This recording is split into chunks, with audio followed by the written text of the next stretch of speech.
Hey everyone, my name's Chant and welcome back to Planet Coaster. In today's episode, we're going to be looking at a creature I built, and they are called Draugar, or Draug. And I'm probably butchering the pronunciation of that, so I'm sorry. But basically, they are undead creatures from Norse mythology. Now, the reason I decided to make this was because Tetsuo asked me to make something that he could put in his park, and he said that I could make anything that I wanted. So there is a Viking section in his park, and I thought it'd be cool if I could make some sculptures that he could place in there. And I knew that a mythological creature would be far easier to build than one of the gods. So that's the direction I went with. And for the first sculpture, I chose the Draug, or the undead creature, which I'm probably going to call it for the rest of the video. But basically, here's what they are. They are undead creatures that live in their graves, often guarding treasure buried with them. They are animated corpses, but still have features as if they were living. They wreak havoc on living beings, and/or torment those who'd wronged them in life. Apparently, they have superhuman strength and can increase in size and weight. So basically, they're terrifying, and they're out for revenge, or to just, like I said, wreak havoc.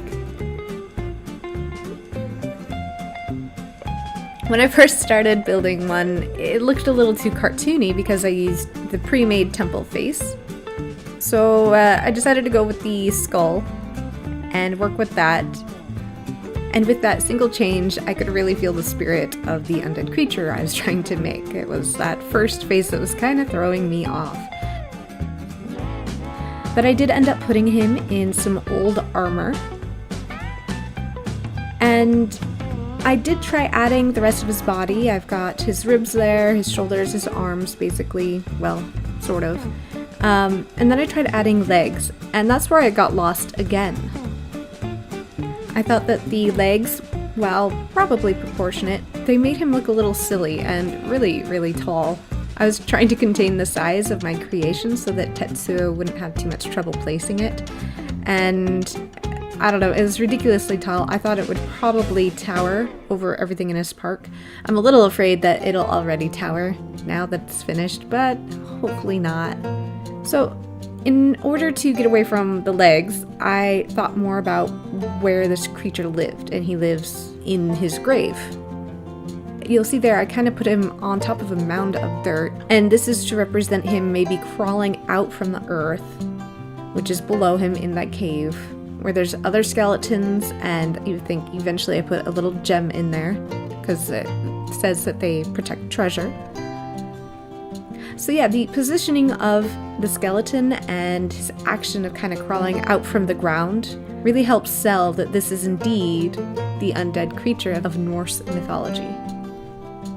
So you'll immediately notice that in order to make this sculpture, I did not go directly to basic shapes. Instead, I went to temple pieces from the adventure pack and also the stalagmites and stalactites, which are also from the adventure pack. In the background, for reference, you'll see that I placed the death claw that I made a number of months ago. He's there for reference because I'm using the same exact kind of pieces. Now, the reason I went with these materials, again, is, first off, they don't have that shiny texture of a basic shape. I wanted it to be taken quite seriously, and I wanted it to be scary and dark and dirty and dingy, and I did not think I could accomplish that with basic shapes. In the end, after it was all finished, my greatest fear was that it wasn't complicated enough. I felt like it was a very simple sculpture, and it took me, I think, 2 hours to build, which isn't all that long, I don't think, for a sculpture. And that's because I couldn't pick just one. In the end, I have 4 different versions, and I made some props that I didn't use and some props that I did use and also added to the group for the Steam Workshop.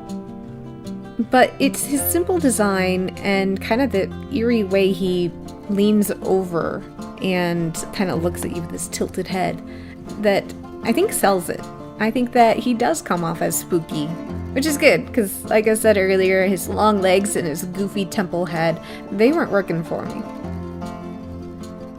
One of my favorite aspects of this was the replacement of the legs, which would be the cave underneath.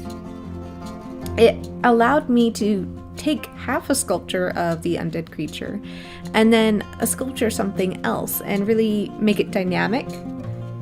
So it's not just an undead creature, it's the world he comes from, the treasure he guards, and perhaps the other skeletons, the smaller ones, represent the revenge he's taken. I like the fact that he's oversized compared to the other skeletons, because as I referenced earlier on in this video, in all the stories about him, they say, and I quote, they can increase their size at will, and that they possess superhuman strength. His kind of size and towering presence helps get those things across. By now you'll see one of them covered in chains, and while nothing I've read references chains or any bindings of that nature, I still thought that it kind of went with the spirit of this statue. Because you have to think that undead creatures that come back to haunt people have burdens that they kept from their earthly lives. I know I'm getting very Scrooge and Marley on you, but still, I think that chains can definitely apply here.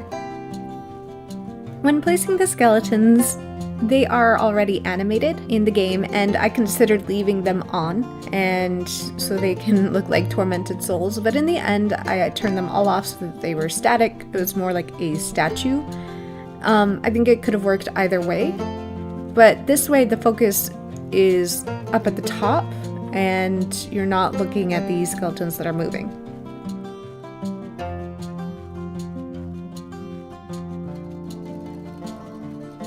When I first put the gem into the cave, I considered making the entire cave a treasure room.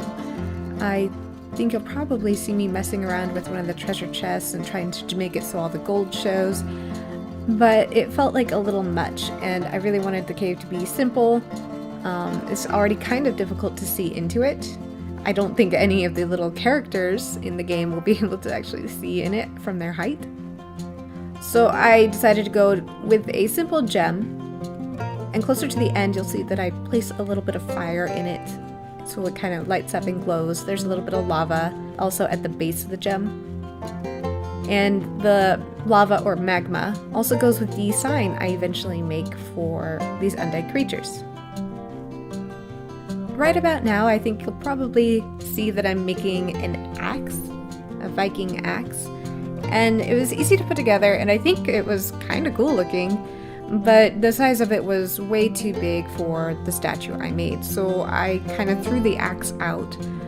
But I also made a matching shield for the axe, and I do use that shield for one of the props and then by itself for a different prop for you guys if you wanted to use that. I still think the axe was a good idea, and I think it was probably better looking than the sword I went with, but in all honesty, I think the sword style better fit the overall aesthetic. As for the shield, it's very simple, it was very quick and easy to make, and while I really like it, the one thing that bothers me is the metallic texture I used. I used it on the shield because it would match the axe, and then I ended up not using the axe. So now it is the only item with that metallic-y texture, besides the chains, kind of. They're not quite similar. So I'm not sure if I would have done it any differently, but I do feel like the shield stands out a little bit.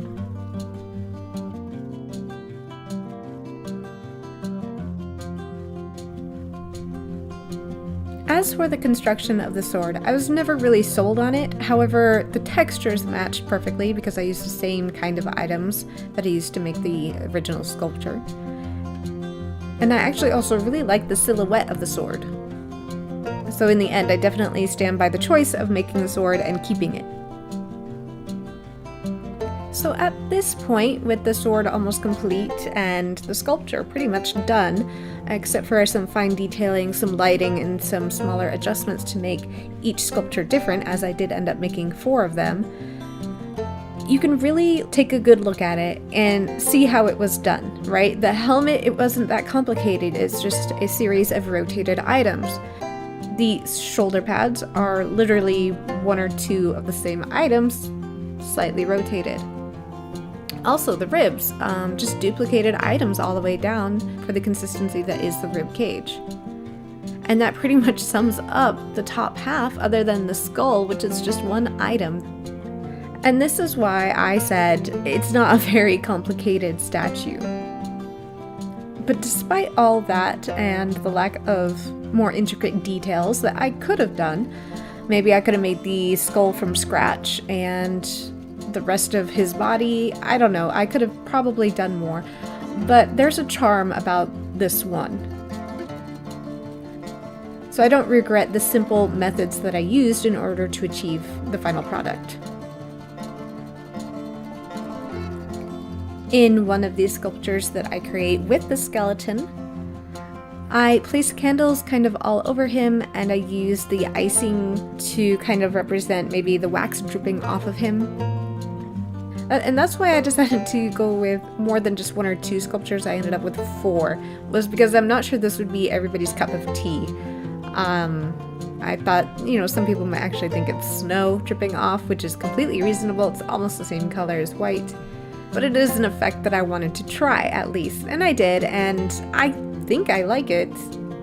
I don't know, tell me what you guys think of it. Does it look like snow? Does it look like the wax that I was trying to portray? Let me know in the comments below.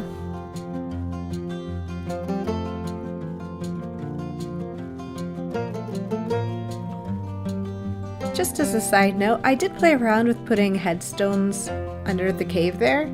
I thought that they looked really nice there. However, I wasn't sure of my history of the Vikings. When they buried their people, did they use headstones? And back then, were the headstones so pristine like the ones in these games? I didn't want to be completely off the mark, so I just nixed that idea and got rid of all the headstones.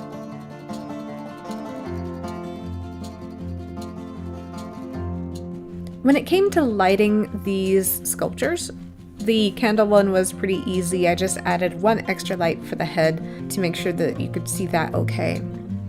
The others, well, they were a little bit more complicated. I decided to make 2 of them an archway, basically holding a sign between them.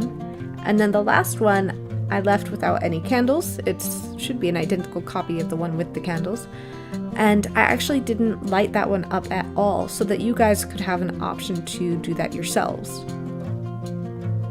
But as for the ones holding the sign between them, I went with a orangey red for the sign, something that barely glows, and then this kind of cold blue for the skeletons themselves. And that's actually the last color I chose, and it was my favorite for them. It really gave them an eerie look. And as for the sign that they're holding between them, it simply says in some rune font that I found somewhere on Google, yay Google, that says Draugar, D-R-A-U-G-R. And I'm still not sure if I'm pronouncing that right, so I'm sorry. Well, it looks like we're wrapping this up, and that you can see some of my other sculpture hiding in there. There's going to be a video on that one too, so make sure you check that out if you like the building of this sculpture. I'm so happy that Tetsuo asked me to build something for him for his park. It kind of forced me to make something that I've never made before, and that's always my favorite thing to build, something new. So thanks Tetsuo, I hope you like these sculptures I made for you. And that's going to wrap it up for this video. So thank you for watching, and I'll see you guys in the next one. Oh, and don't forget to comment below if you liked the video. Bye now.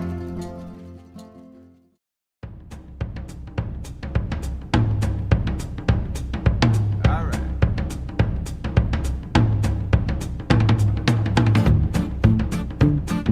right.